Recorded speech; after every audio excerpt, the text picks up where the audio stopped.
Mad Max is one of the most influential action films ever made. But did you know it almost didn't star Mel Gibson as Max? And if that wasn't surprising enough, the film's original title wasn't even Mad Max. In this video, we're going deep into the world of Mad Max and revealing 20 weird and unknown facts that even hardcore fans might not know. Number 1. The film was made on a shoestring budget. The entire Mad Max film was made with a budget of only about 350,000 Australian dollars, a tiny amount even by 1979 standards. What's incredible is that director George Miller had to invent practical solutions for explosive action scenes. Many stunts were performed by the actors and crew themselves, without safety harnesses or CGI. This forced the filmmakers to be resourceful, and it's this raw, unpolished energy that made the film feel more real and gritty than any action movie before it. Number 2. Mel Gibson was almost not cast as Max. Mel Gibson, who was relatively unknown at the time,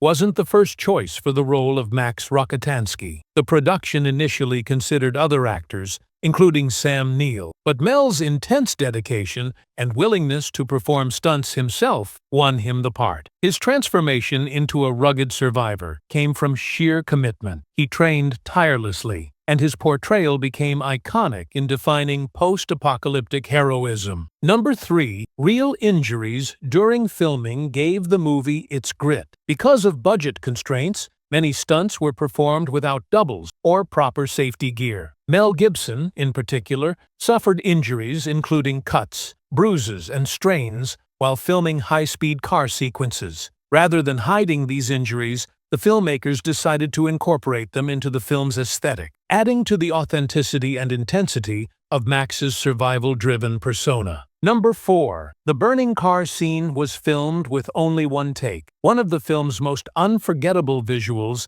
is when Max's car bursts into flames. With limited resources, the team could only afford to film it once. That meant every angle, camera position, and timing had to be perfect. The tension on set was palpable. The crew knew if they messed it up, the money would be gone, and they wouldn't get another chance. Number 5. The villains' costumes were inspired by punk and motorcycle culture. The eerie biker gang outfits weren't designed from scratch. George Miller and costume designer Norma Morrisseau took heavy inspiration from punk rock fashion, combining leather, metal chains, and body paint with real biker attire from Australia's subcultures. This blending of styles gave the antagonists a terrifying, anarchic presence that reflected rebellion and lawlessness, setting a new visual tone for dystopian film. Number 6. The desolate landscapes were chosen for their harshness. The barren Australian outback wasn't just a convenient location, it was a deliberate choice to mirror Max's internal struggle and the film's themes of isolation and decay. The harshness of the environment wasn't softened by filters or artificial lighting. Instead, the filmmakers embraced the glaring sun, dust storms, and rugged terrain to intensify the sense of hopelessness. Number 7. The script was initially much darker and more violent. The original screenplay for Mad Max contained even more disturbing elements, including scenes of extreme violence and bleak dialogue. Some of these were scaled down during filming due to censorship concerns and budget limitations. However, the film still carried a raw and disturbing edge that made audiences uncomfortable, contributing to its cult status. Number 8. The film's success was a turning point for Australian cinema. Before Mad Max, the Australian film industry was relatively obscure on the world stage. Its global success, fueled by its unique style and intense action, opened the doors for more Australian films to be produced and distributed internationally. It's credited with kickstarting what's now referred to as the Australian New Wave, a movement that brought more daring and original content from down under. Number 9. The iconic car chase was filmed with real speed. The high-speed chases were filmed using actual cars racing at dangerous speed, with minimal editing tricks. The camera operators often rode alongside the actors in moving vehicles, and some of the most intense shots were captured at the edge of control. This practical approach gave the film an edge-of-your-seat tension that still holds up today. Number 10. The film's ending was left ambiguous on purpose. The film's bleak conclusion leaves audiences questioning whether Max's revenge is a descent into darkness or a moral victory. George Miller purposely left the ending open to interpretation, allowing viewers to debate the film's meaning. This ambiguous tone added layers of depth and encouraged audiences to revisit the film repeatedly, each time uncovering new details and interpretations. Number 11.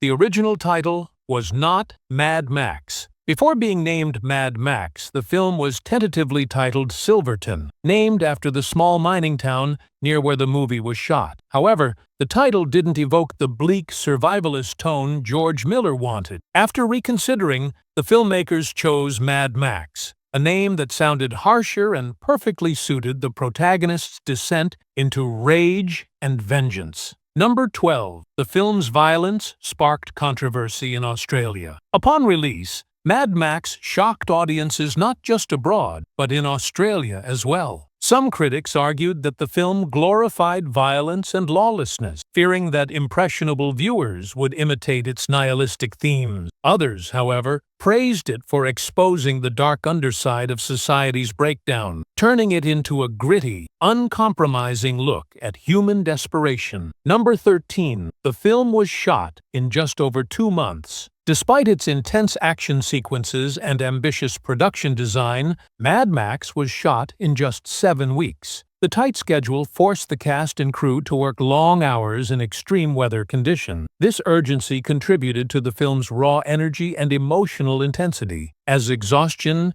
and real discomfort translated into authentic performances. Number 14. Mel Gibson's haircut was a last-minute decision. Mel Gibson's cropped haircut, now an iconic part of his image as Max, was actually a last-minute decision made just before filming began. The intention was to make him appear more hardened, stripped of vanity and comfort. That simple change helped shape his character's appearance and persona, adding to the sense of vulnerability and grit that defined him. Number 15. The film's soundtrack blended rock and industrial elements. The film's score, composed by Brian May, incorporated both orchestral and industrial elements, mixing aggressive percussion with eerie strings and synthesized tone. This blend created a haunting mechanical soundscape that mirrored the chaotic world of the film. The music's relentless pace helped heighten tension during chase scenes and emotional turmoil. Number 16. Real motorcycles were used in gang scenes. In scenes featuring the terrifying biker gang, the vehicles weren't just decorative props. They were fully functional motorcycles used by actual riders. The actors trained with stunt coordinators to safely handle these bikes at high speed. The authenticity of these scenes came from combining skilled riding with practical stunts rather than relying on visual effects. Number 17. The film's cinematography created a sense of isolation. Cinematographer David Egby made strategic use of wide shots and deep focus to emphasize Max's loneliness. The sweeping desert landscapes and endless horizons weren't just beautiful, they visually reinforced the theme of isolation and survival against overwhelming odds. The framing also made viewers feel like they were stuck alongside Max, unable to escape the desolate environment. Number 18. George Miller's medical background influenced the film's realism. Interestingly, director George Miller trained as a doctor before entering filmmaking. His medical expertise influenced how the film handled injuries, wounds, and blood realistically. Rather than glamorizing action, the film presented pain, exhaustion, and trauma in a way that grounded the story, making Max's survival journey more believable and visceral. Number 19. The film inspired countless imitators, but remains unmatched. After Mad Max became a success, a wave of post-apocalyptic films emerged, trying to replicate its style, themes, and aesthetic. However, none matched the original's combination of raw emotion, practical effects, and existential despair. Even decades later, it's regarded as a benchmark for dystopian storytelling and continues to inspire filmmakers worldwide. Number 20. The film's legacy led to a global franchise. What started as a small Australian film eventually grew into a globally recognized franchise, inspiring sequels like Mad Max 2, The Road Warrior, and Mad Max: Fury Road. Yet, the original Mad Max remains a beloved cult classic, not just because of its explosions or car chases, but because of its bold vision, grounded storytelling, and unforgettable portrayal of survival in a collapsing world.